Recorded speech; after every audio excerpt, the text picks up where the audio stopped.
Et salut les copains, très bienvenue dans cette nouvelle vidéo. Alors aujourd'hui, format un petit peu particulier, ça va être un format un peu ponctuel on va dire, puisqu'il s'agit du suivi d'une figurine que je vais essayer de présenter à l'Octopainting. Alors pourquoi je dis essayer? Parce que là, au moment où je vous parle, on est le 20 septembre et l'Octopainting c'est dans 10 jours. Il me reste un buste à finir, que je n'ai toujours pas fini, et cette fameuse figurine que j'ai à peine commencé. Alors, l'idée est plus de vous montrer un petit peu la réflexion qui entoure la préparation à ce concours de peinture. L'idée n'est pas forcément d'apprendre des choses, mais plutôt de faire un format un peu vlog, on va dire, où on voit un peu mon état d'esprit, mon approche, comment je me suis positionné par rapport à la préparation de ce salon et de ce concours. Alors sur cette figurine, du coup, c'est un peu condensé, il faut quand même que je me dépêche parce que, encore une fois, c'est dans vraiment pas longtemps. Et puis, il faut que ce soit fini d'ici là. Donc du coup, forcément, ça va être un petit peu plus condensé. Là, je voulais absolument faire cette vidéo avant le salon pour vous montrer un petit peu tout ça. Je sais pas si j'aurai le temps de faire la vidéo où je montre le résultat final de la figurine avant le salon, parce que là, je vais vraiment peindre beaucoup et je vais avoir assez peu de temps pour le montage. Quoi qu'il en soit, là, dans cette vidéo, on va voir un petit peu tout ce qui est préparation de la figurine. La préparation de la figurine en elle-même, du socle, avoir aussi quelques petites astuces sur le montage du socle. On va aller en gros jusqu'à la sous-couche et on peut peut-être un petit peu trop le négliger quand on prépare une figurine pour un concours, mais la préparation c'est quand même hyper important, beaucoup plus que quand il s'agit de figurines de jeu simplement, où là, s'il y a des imperfections, on s'en fout, on va l'avoir à distance de jeu, c'est pas très grave. Là, les juges, en fait, ils sont là pour juger l'intégralité du travail, y compris la préparation, et ils vont avoir la figurine, pouf, comme ça devant les yeux. Donc forcément, ils vont tout voir. Donc on va voir quelle est l'approche aujourd'hui dans cette vidéo, et puis dans une prochaine vidéo, on entrera un petit peu plus dans la peinture. Ce sera pas un tuto, je sais déjà comment je veux le tourner, ce sera clairement pas un tuto peinture en mode étape par étape, mais plus une espèce de réflexion globale, voir un petit peu comment j'ai réfléchi ma construction en termes d'harmonie de couleurs, en termes de choix d'ambiance, d'univers, qu'est-ce que je veux que la figurine raconte, bref. On verra ça dans une vidéo future. Là pour l'instant on va se concentrer sur la préparation en tant que telle, c'est parti.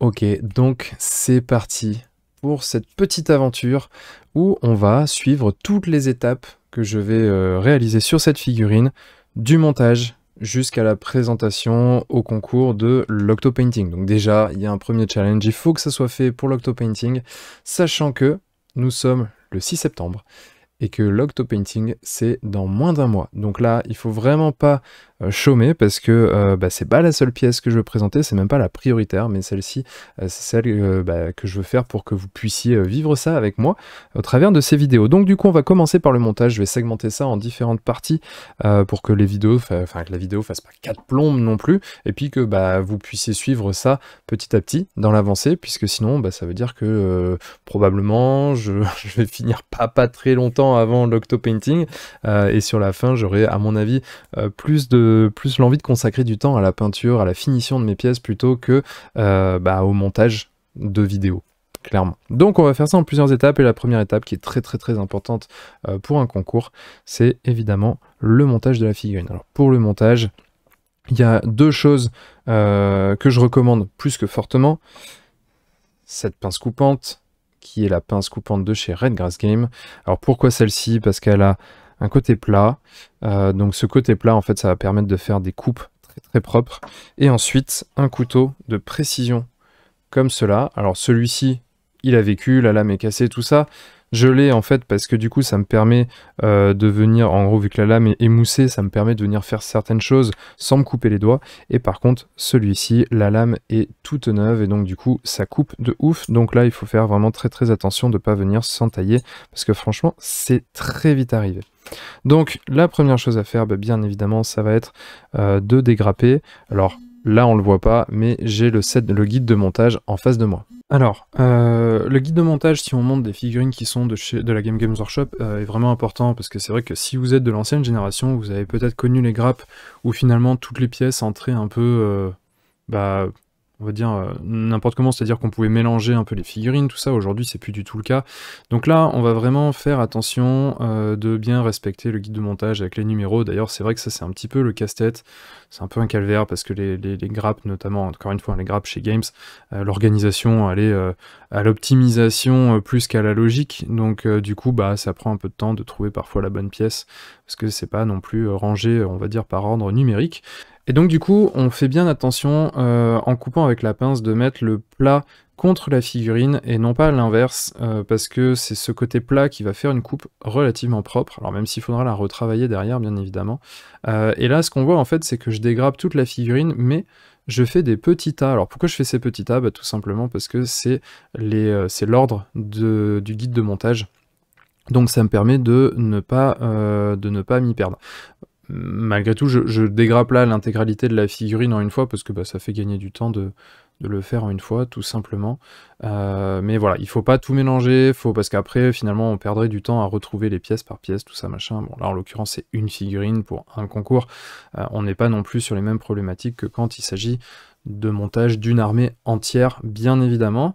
Le petit point quand même qui est important quand on fait une figurine pour un concours, bah, quand on dégrappe comme ça, c'est d'essayer de garder en tête les endroits où il y a les insertions là, de la grappe, parce que ça permet de savoir où on va devoir venir limer, entre guillemets, venir enlever les petits bouts, parce que parfois on les voit pas, et puis ça fout un peu les boules quand il faut le faire une fois qu'on a déjà sous-couché la figurine, quand on s'en rend compte. Donc ça, c'est quand même assez important de s'en souvenir. Alors ensuite, bien sûr, on passe vraiment à l'assemblage à proprement parler. Les seuls petits tips que je vais donner à ce moment-là, c'est de pas partir bille en tête en se disant, voilà, je prends la pièce, je mets la colle et je colle l'autre pièce dessus. Moi, je fais toujours un petit montage. Alors là, bien évidemment, hein, on voit à l'écran que je mets de la colle. C'est parce que j'avais déjà fait le test de montage à blanc. Donc quand je parle de montage à blanc, c'est-à-dire que je prends les pièces et j'essaye de bien trouver dans quel axe elles se positionnent. Ça a plusieurs avantages. Là, c'est ce qu'on voit à l'écran, hein. Donc là, je suis vraiment en train d'essayer de comprendre l'angle parfait pour que la pièce se maintienne bien. Alors déjà, parce que des fois, la pièce, c'est pas forcément évident, parce que maintenant, dans les grappes, il y a quand même des éléments qui sont coupés un peu, on va dire, de manière bizarre, pour essayer de coller à une ligne d'une armure, ou ce genre de choses. Par exemple, là, en l'occurrence, sur cette figurine-là, avec le démon qui lui sort du buste, ils ont essayé de faire en sorte que les lignes de montage, en fait, soient vraiment aux intersections.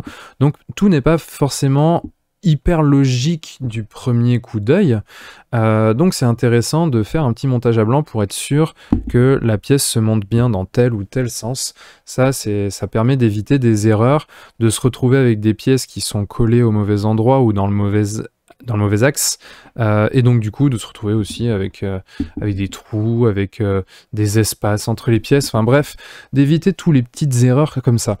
Le deuxième point qui est intéressant aussi, alors là en l'occurrence je vais préciser tout de suite, moi je colle à la super glue, c'est d'autant plus intéressant de faire le montage à blanc si on colle à la colle plastique, puisque la colle plastique, comme vous le savez probablement, elle soude les pièces plastiques l'une à l'autre, donc une fois que c'est collé, ça ne se décolle plus.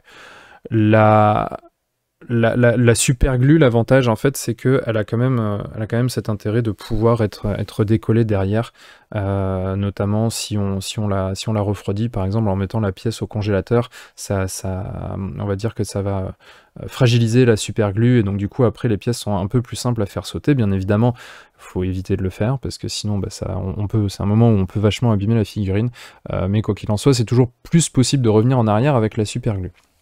Alors du coup, le deuxième truc qui fait que c'est intéressant de faire le montage à blanc, c'est que là, ce qu'on voit à l'écran, c'est que je suis en train d'enlever les petits éléments là qui sont des résidus de grappe, des lignes de moulage, ce genre de choses. En fait, les résidus de grappe, des fois, on les voit pas nécessairement parce que voilà, on a oublié où il était, on fait même en faisant attention, enfin on en oublie toujours. Et donc du coup, le fait de faire un montage à blanc, Ça permet justement parfois de les visualiser, notamment quand ils sont à des endroits qui sont particulièrement gênants, parce qu'en fait, il y a certains inserts de grappes qui sont pile à l'endroit où on va coller la figurine. Et pour ça, c'est intéressant de faire ce montage à blanc, parce que du coup, quand on le fait, si toutefois il y a quelque chose qui gêne, on voit que la pièce ne va pas bien s'intégrer, elle va pas parfaitement épouser la forme du reste de la figurine, et donc du coup ça permet de s'en rendre compte tout de suite, alors que si on avait directement mis de la glu, du coup pouf, on colle, ah mince, il y a un espace parce qu'il y a un petit truc qui gêne, je comprends pas pourquoi, je m'en fous sur les doigts parce qu'en plus je l'enlève tout de suite, puis après du coup on va avoir des résidus de colle, donc ça va pas être nickel. Bref, le fait de positionner la pièce avant même de coller est hyper important. Le deuxième truc ici, au-delà du montage à blanc, on voit, c'est la manière dont j'utilise le couteau de précision. Comme je le disais, ici on est vraiment sur quelque chose de très très affûté, de très tranchant. Donc l'idée c'est d'éviter, et c'est vraiment quelque chose que je me force à faire, d'éviter de prendre appui sur son pouce ou sur un autre doigt de toute façon, quand on vient utiliser la partie vraiment tranchante. Cette partie tranchante, en fait, quand on prend appui sur son doigt, vraiment on va se flinguer, on va se lacérer le bout du pouce. Avant je le faisais comme ça, je finissais des sessions de montage, j'avais le pouce vraiment défoncé quoi. Donc faut vraiment éviter de faire ça, soit en prenant un angle qui ne prend appui sur absolument rien, ou alors, si vraiment on a besoin de prendre appui, là par exemple on voit j'ai eu un petit coup un petit peu sec, si j'avais placé mon doigt en dessous, forcément je me serais coupé. Donc si on a vraiment besoin d'avoir un appui un petit peu plus important, prendre appui sur son plan de travail, sur son tapis de découpe, c'est quelque chose qui est vraiment très intéressant, très important. Et enfin, on a vu aussi le petit passage là du pinceau de maquillage. Vous vous demandez peut-être pourquoi j'ai fait ça. En fait, c'est tout simple, c'est parce que quand on fait de la coupe comme ça, quand on vient racler, quand on vient enlever les lignes de moulage ou autre, ça fait des petits résidus plastiques. Et ces petits résidus plastiques, en fait, c'est quand même intéressant de les éliminer au fur et à mesure pour bien vérifier qu'on a bien enlevé toutes les traces de moulage, tous les résidus de grappe, mais aussi cette poussière, en fait, si on l'enlève pas avant de passer au collage, on risque d'emprisonner des petits grains de plastique, des petits fils de plastique dans la glu, et donc du coup, ça a tendance à pourrir la figurine. En fait, ça fait quelque chose qui est granuleux, ou alors il y a un petit fil qui dépasse, enfin bref, quelque chose de vraiment pas très joli. Donc tous ces éléments-là, en fait, sont assez importants. Encore une fois, quand c'est de la figurine on va dire de jeu, c'est pas bien grave, on veut aller vite, s'il y a des imperfections, on s'en fout un petit peu, de toute façon on va pas avoir le nez dessus, mais là pour le coup c'est de la figurine de concours, donc on veut que ça soit vraiment nickel, donc on prend le temps de faire toutes ces étapes qui sont assez importantes, et seulement après avoir fait toutes ces étapes, et bien là, comme vous pouvez le voir, on passe au collage. Alors là, moi encore une fois, c'est de la glu, là j'ai mon pot, le bec a séché, donc du coup j'y vais au pinceau, ça me permet aussi d'être un peu plus précis, donc voilà, ça se passe très bien comme ça.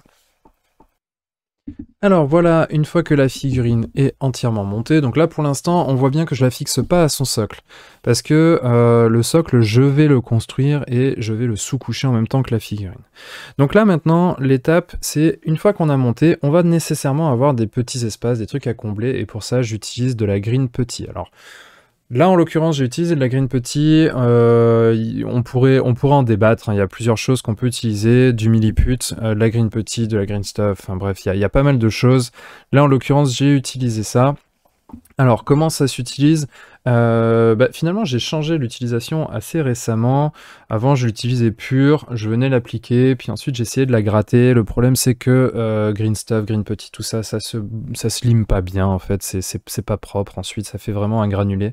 Donc là, ce que je fais, en fait, c'est que j'en mets un petit peu dans une coupelle, et puis je vais rajouter de l'eau pour la diluer, pour en faire une pâte vraiment très liquide. En fait, ça sera hyper fluide, et avec un vieux pinceau, évidemment, on va pas utiliser un beau pinceau pour ça, une fois que je l'ai dilué, voilà, ça donne ça. En fait, ça s'applique un peu, finalement, comme une peinture, quoi. C'est une peinture un peu épaisse, qui est moins lisse, évidemment, mais donc du coup, ça s'utilise quand même comme ça.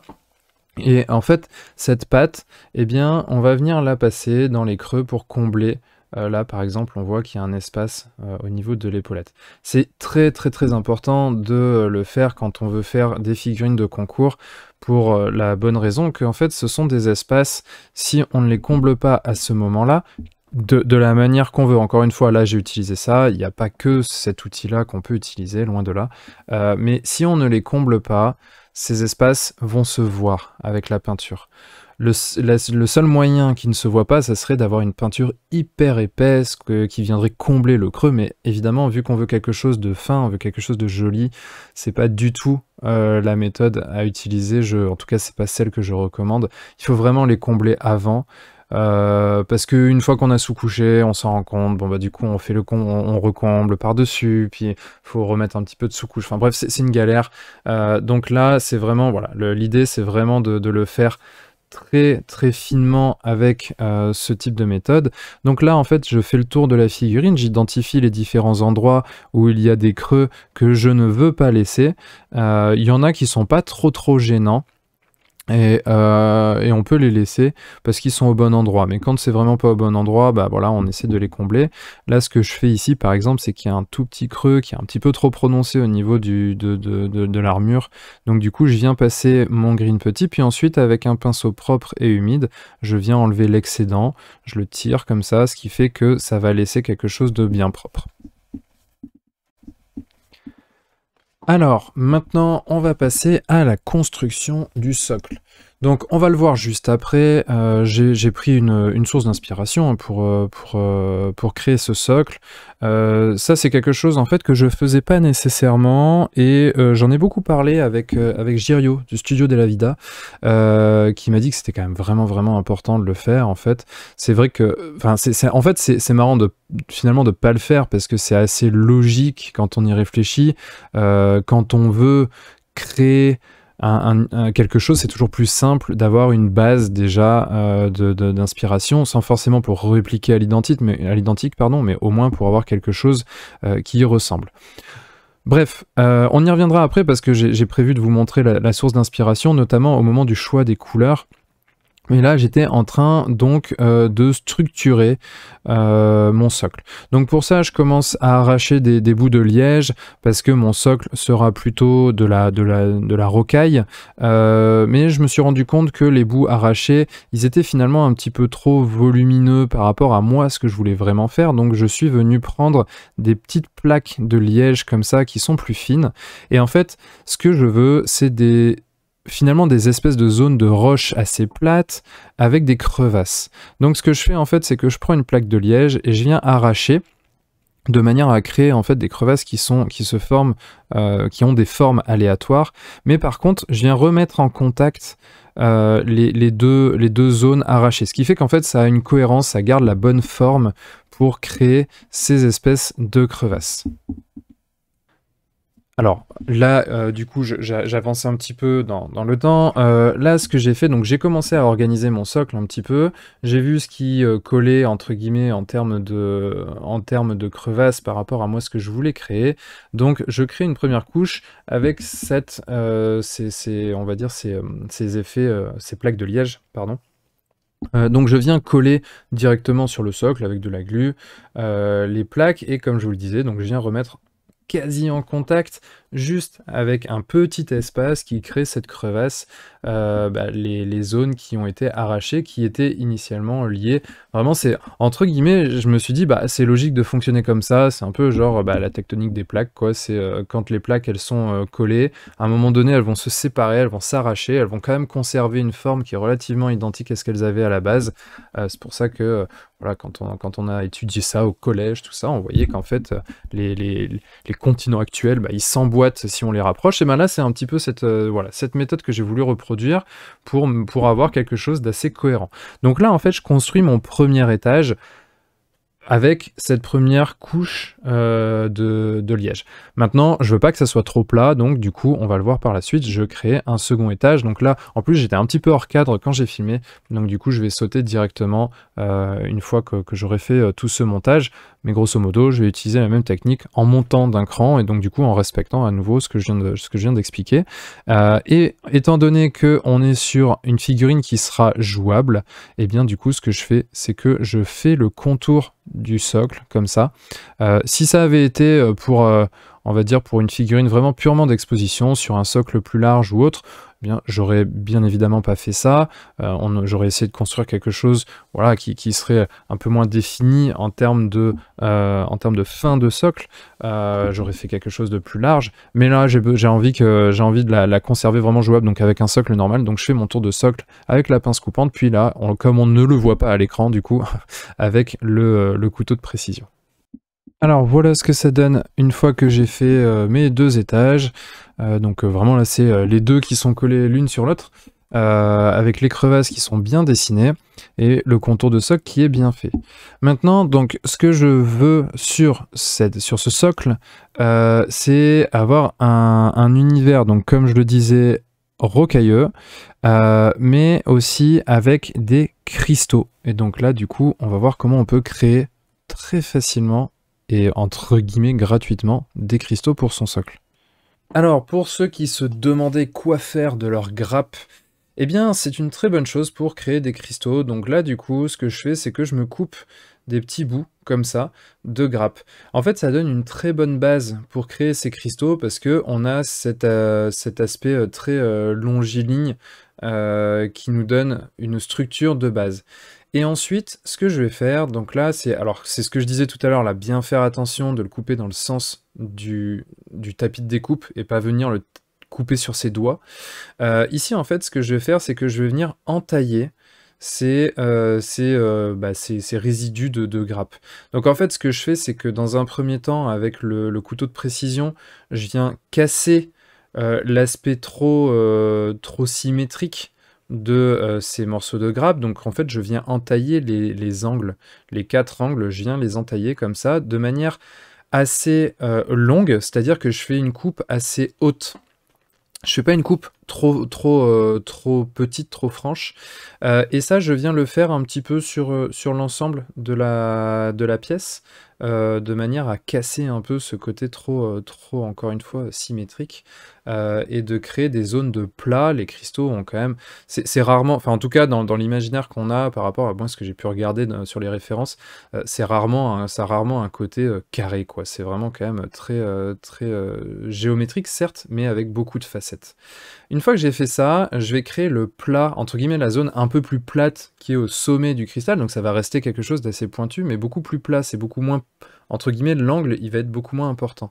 Et pour ça, en fait, ce que je fais, c'est que je prends ma pince coupante, et puis je viens créer ce plat, donc en fait, je viens casser encore une fois les arêtes, et je viens, donc là en l'occurrence en général je fais à peu près 4 fois, ça permet d'avoir 4 faces sur la face, voilà, sur la partie supérieure, et puis j'ajuste en fonction de ce que je veux obtenir, voilà, pour avoir des cristaux qui sont tous un petit peu différents. Donc là, ça c'est pour la méthode. Bien évidemment, je vais m'en faire plusieurs, de plusieurs tailles, de plusieurs épaisseurs. Parfois, je vais couper le morceau de grappe, je vais le couper en deux, dans le sens de la longueur, pour avoir des cristaux un peu plus fins. Et ensuite, je vais créer, donc je vais regarder sur mon socle comment je souhaite l'intégrer, et en fonction de ça, donc déjà je vais faire les petits ajustements, hein. Si je vois que le cristal il est un petit peu trop, encore une fois, symétrique, s'il rentre pas bien à l'endroit où je veux, bah, je vais le tailler un petit peu. Là par exemple c'est ce que je fais, je viens l'affiner pour qu'il puisse rentrer dans la crevasse, et une fois qu'il a la bonne dimension, eh bien, je vais venir le couper en biais sur sa base avec la pince coupante pour lui donner l'angle qui m'intéresse, en fait, l'angle dans lequel je veux qu'il soit implémenté, on va dire, sur le socle. Et une fois qu'on en est là, bah, il tient déjà un petit peu tout seul, et bien évidemment, il ne reste plus qu'à le coller dans l'angle qu'on souhaite. Petite précision ici, faites bien attention à votre figurine. Évidemment, il faut que la figurine puisse s'intégrer, donc c'est aussi pour ça, alors qu'elle puisse s'intégrer sur le socle déjà, et aussi que ça ait une forme de, voilà, que ça ait une forme d'harmonie, que ça soit joli. Donc c'est pour ça que très régulièrement je viens repositionner la figurine sur le socle pour vérifier que tout va bien. Là, ce que je peux faire aussi, je crois que ce que j'ai fait ici, c'est que j'ai mis ma figurine avec de la pâte à fixe, pour on va dire, figer sa position sur le socle et pouvoir construire tous les cristaux autour de ça, et ne pas devoir ajuster ma figurine en fonction des cristaux. Je pense que c'est bien plus intéressant de le faire comme ça. Donc là, du coup, je vais avancer dans la vidéo, encore une fois, pour montrer la création, enfin le socle, une fois qu'il a été fini, avec tous les cristaux que j'aurai intégrés. Alors voilà, là, mon socle, il commence à bien prendre forme. On a la structure rocheuse, entre guillemets, avec le liège. On a aussi les cristaux qui sont intégrés. Mais j'ai pas envie de le laisser comme ça, parce que le liège, c'est sympa pour créer une structure, pour donner sur les côtés un aspect un peu rocailleux, mais si c'est trop plat comme ça, bah, c'est un peu chiant, et puis on va trop voir justement que c'est du liège. Donc là, ce que je fais en fait, c'est, moi j'ai toujours des petits pots avec voilà, des cailloux, du sable, des petits trucs comme ça, de différentes granularités, de différentes tailles, de différentes formes aussi. Je vais avoir des cailloux un peu plus anguleux, des cailloux un peu plus ronds, comme c'est le cas ici. Et là, donc ce que je vais faire, c'est que je vais déjà casser la surface globale de ces plaques de liège avec des petits cailloux qui ressemblent plus à des galets en fait, mais tout petits, pour coller à l'échelle. Donc là, on est vraiment sur des cailloux ronds. Et je vais les mettre alors de manière entre guillemets aléatoire, mais tout en ayant quand même une vision d'ensemble de ce que je veux obtenir sur ce socle. Donc quand je dis ça, c'est de manière aléatoire pour pas que ça ait une forme encore une fois, de symétrie, de géométrie, mais quand même garder, faire bien attention à l'harmonie de mon socle en fonction de ce que je veux obtenir. Donc là, je mets les éléments les plus importants, donc les cailloux qui seront les plus gros, et puis dans un second temps, je viens aussi ajouter une texture très fine de sable très très fin, simplement pour créer de la matière, pour créer de la texture en fait sur ce socle, parce que je veux pas qu'il soit trop plat.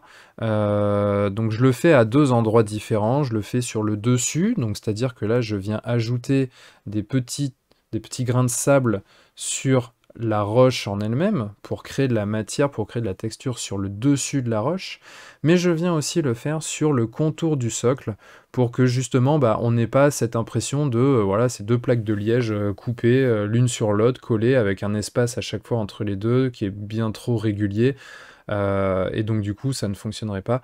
Donc là en fait je viens rajouter un tout petit peu de sable très fin, pour donner cette espèce de texture et faire en sorte bah, qu'on n'arrive pas à reconnaître le liège, tout simplement.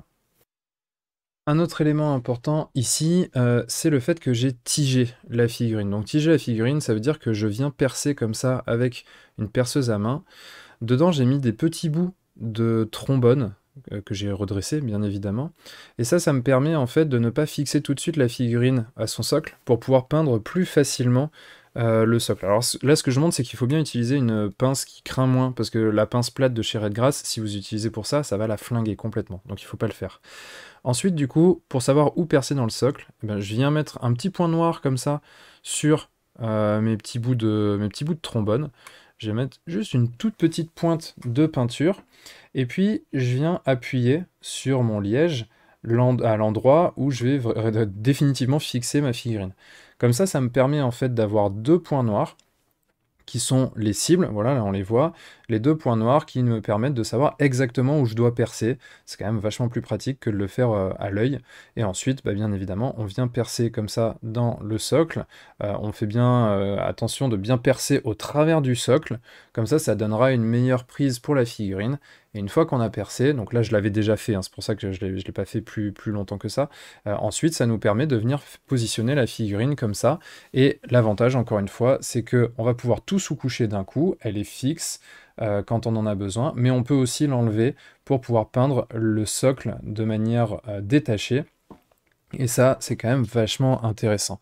Donc là en l'occurrence, bien, la figurine est montée, le socle il est préparé, et maintenant bah, on va passer à la sous-couche.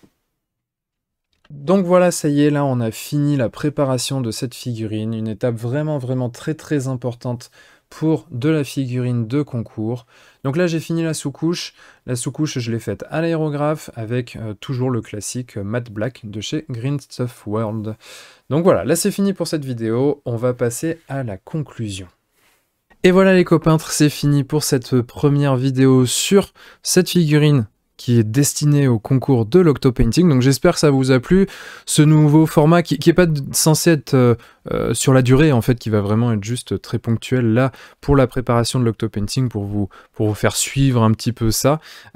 Puis au passage, si voilà, ça vous donne des petits tips pour des concours à venir pour vous, ou même simplement pour vous faire plaisir, bah tant mieux.